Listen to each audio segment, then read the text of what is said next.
Hi students, Chapter 3 covers virtual workforce.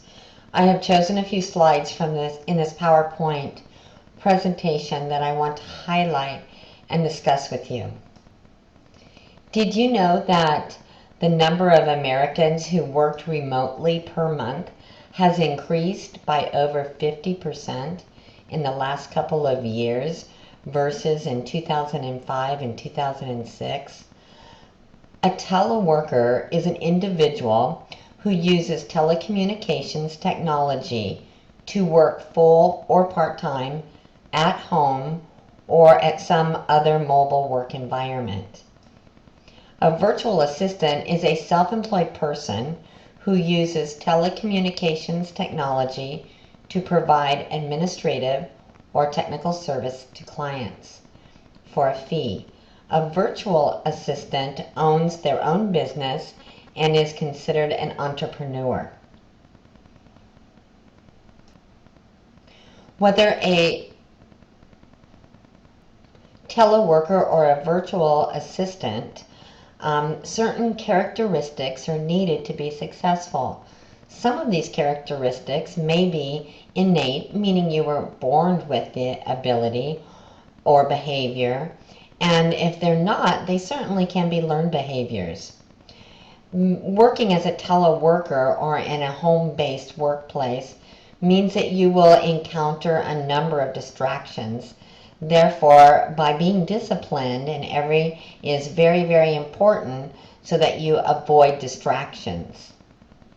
A self-starter is someone who begins a project or task without needing to be told or encouraged to do so, as well as shows initiative and has the ability to follow through.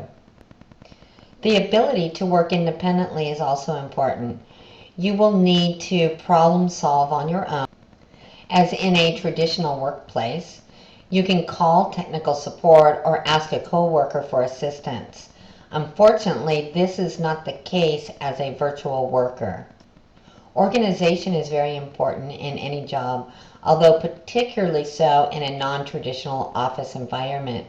When juggling tasks and managing interruptions, which usually happens in a virtual environment, workers need to be extremely organized. Unlike working in a traditional office, a virtual worker will not have co-workers or supervisors to give you kudos and let you know you've done a very good job. So you must be self-confident to be your own support system. A virtual worker must have a strong work ethic. Since there will be no one around to set the time clock or to determine the length of your breaks or lunches, you must maintain a schedule that allows to complete work, assignments, projects, and tasks accordingly.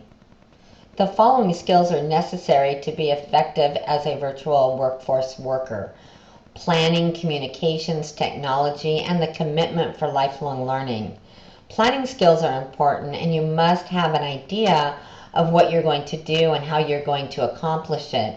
Every day you will need to plan that starts with a to-do list and a plan to get each item on your to-do list completed. Because technology is vital to the virtual workforce, one must become comfortable with troubleshooting of equipment and software problems on your own. A commitment to professional growth is very important for virtual workers, especially with technology. Technology moves quickly, and an independent worker, such as a virtual one, needs to be able to troubleshoot when needed and work efficiently. Therefore, you must stay current with technology and be willing to research and stay abreast. Isolation, family issues, and technology issues are the three biggest challenges a virtual worker will face. Isolation can be a very big problem, especially if you're not used to working in the traditional office with others around. Ideas to keep you somewhat connected is to become involved in outside activities outside your home and virtual workplace, such as a volunteer with a local organization or possibly join a health club. Plan to have lunch occasionally with someone who's working in your same field and to stay connected and to build a support system around you. Take advantage of professional development workshops and webinars. Maintain an appropriate balance between job and home demands is often difficult for those working from home. To help deal with family issues, you may want to try holding a meeting with your immediate family and those that live with you to explain how you will work and what your work entails and your working hours. You might want to place a whiteboard on the door of your virtual workroom or on the front door of your home saying that you're in a conference call and to please leave a message and you'll get back to the person as soon as you can. Keep the lines of communication open with your family members and neighbors and those around you regarding your virtual work style and the hours that you keep. To overcome technology challenges, besides staying abreast of the industry, you may try to use internet resources, maybe become skilled with researching on the internet.